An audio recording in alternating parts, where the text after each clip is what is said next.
The District Line station here at Hammersmith has a long pedigree.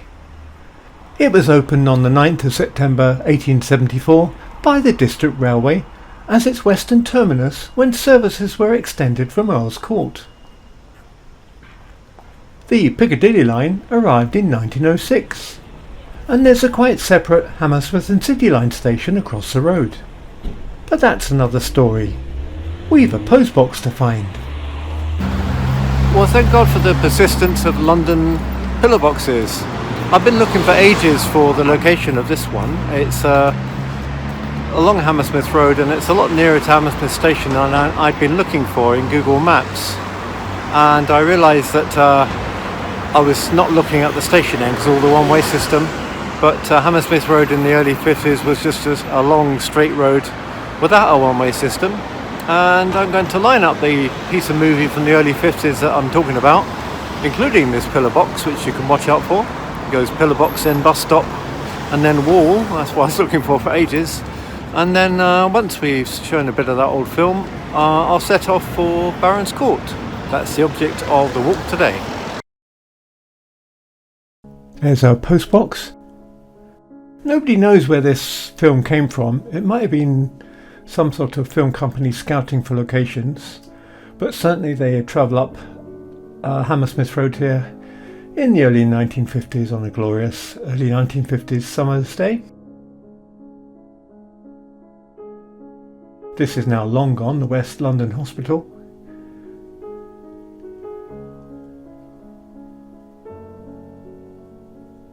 And the Continental Club is still there. This hotel, the building's still here, but the hotel has gone. And one of the great losses of Hammersmith was the King's Theatre disappearing. But Latymer Court, this building on the right, is still here.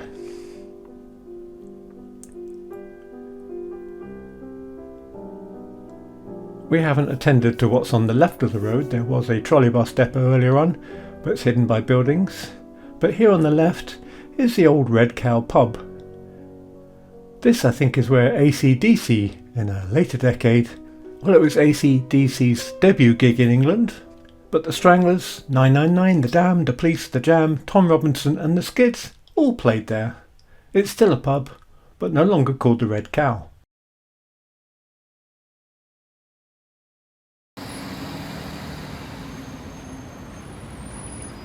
Here's Google Street View doing a modern version of that journey.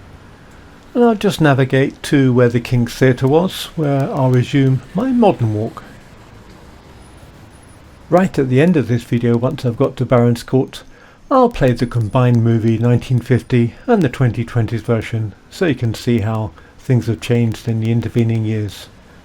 And this is the King's Theatre, which was on this corner.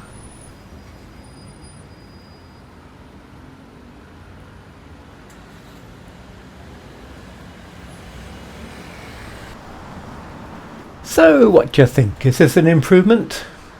The jury's out. So this is the white van. This is the corner of Rowan Road, which it was in the King's Theatre days. And we're proceeding east along Hammersmith Road. I think the old movie from 1953 gives a very wonderful atmosphere of this area of London. See, in the 2020s this row of bikes is well, just so not really of interest, but well, that telephone box mind is an old style, but it was just fabulous looking at the old 1953 movie. We are, as I say, going to go along Hammersmith Road here. And this is Latymer Court, just a closer view, which we saw in the old movie.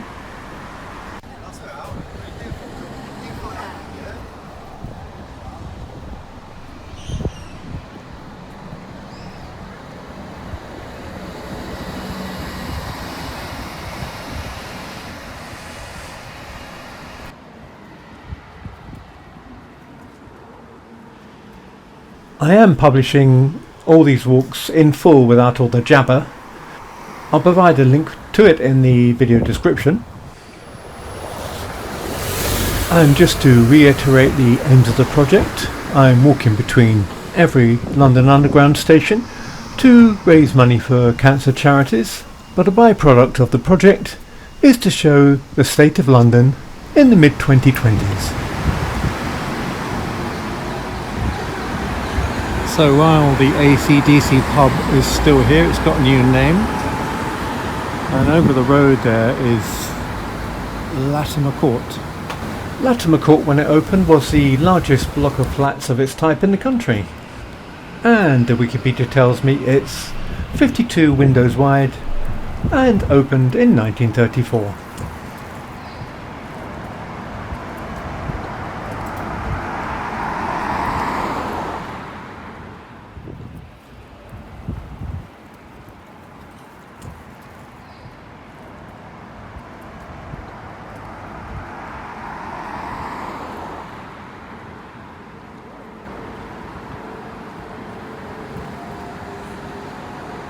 Looking down Collect Gardens, and the story of this road will feature later in the walk.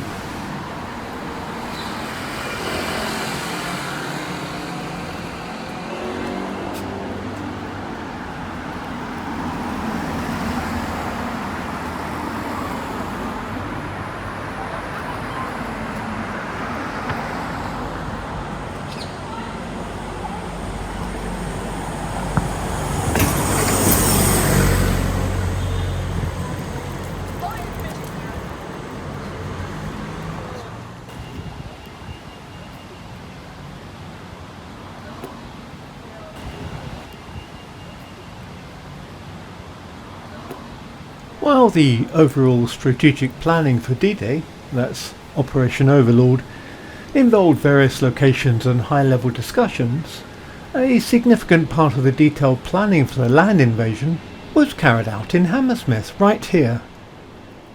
St Paul's School served as the headquarters for Montgomery's 21st Army Group, which was responsible for the land forces involved in D-Day. It was in the school's boardroom that Montgomery and his staff developed the plans for the Normandy landings. Furthermore, on the 15th of May 1944, the final invasion plan was presented to Dwight D. Eisenhower, King George VI and Winston Churchill in the school's lecture theatre. So this quite anonymous park is quite a place.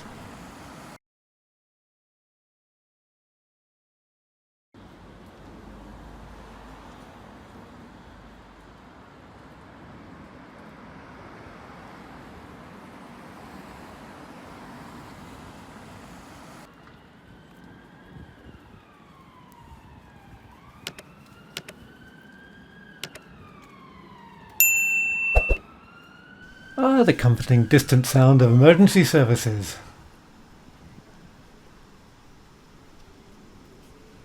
Watch out!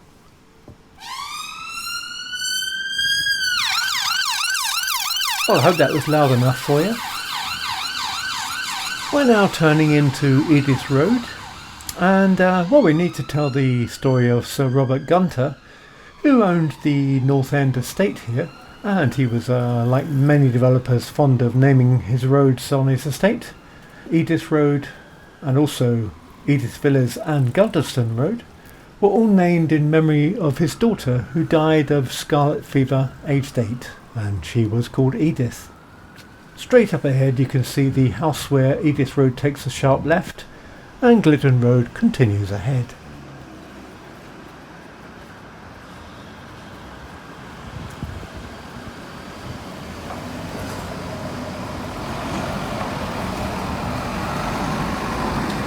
Just in case you think I muted the sound there, that ambulance did turn the corner with its lights on and completely silent.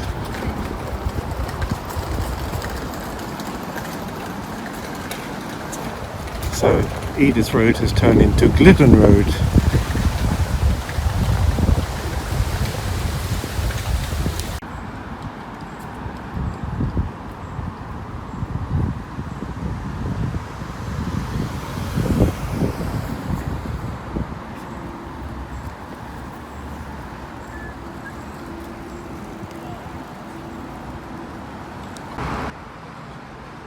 Edith Road continues on the opposite side of the Talgarth Road here, and you can see the railway bridge over the District and Piccadilly lines.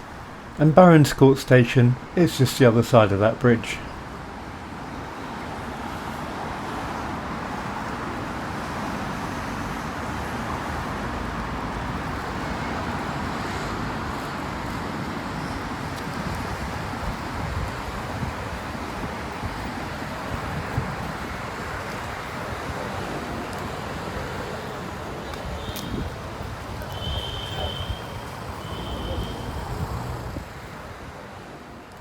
This building was designed by Frederick Wheeler and built in 1891.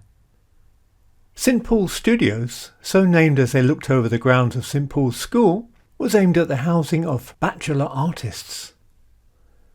Their artistic endeavours would require large windows with natural light, facing Collette Gardens, and these unmarried men would require a separate flat for their housekeepers. And it became so. Much attention was put into the design with wonderful Victorian terracotta flourishes. The block was occupied within a year of it being built by the very clientele it had been designed for. The block looked out onto a peaceful suburban scene until the turn of the 1960s. Quiet Collette Gardens, with its milk floats and school children, fell victim to a road scheme, the upgraded A4, whereby the Cromwell Road was extended westward to link to the Hammersmith flyover, via this very spot. Renamed as part of the Talgarth Road, the widened route became the main road west out of London towards Heathrow. Thundering lorries put paid to the artistic charms of St Paul's Studios.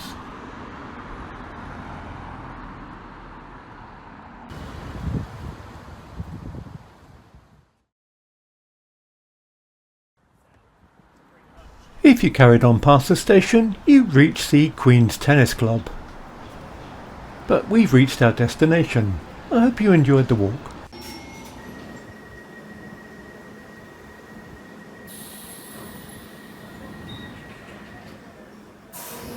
If you got this far into this video, I did promise the combined video of the 1953 and the 2020's view of Hammersmith Road. And I haven't forgotten. Here it is, before we finish.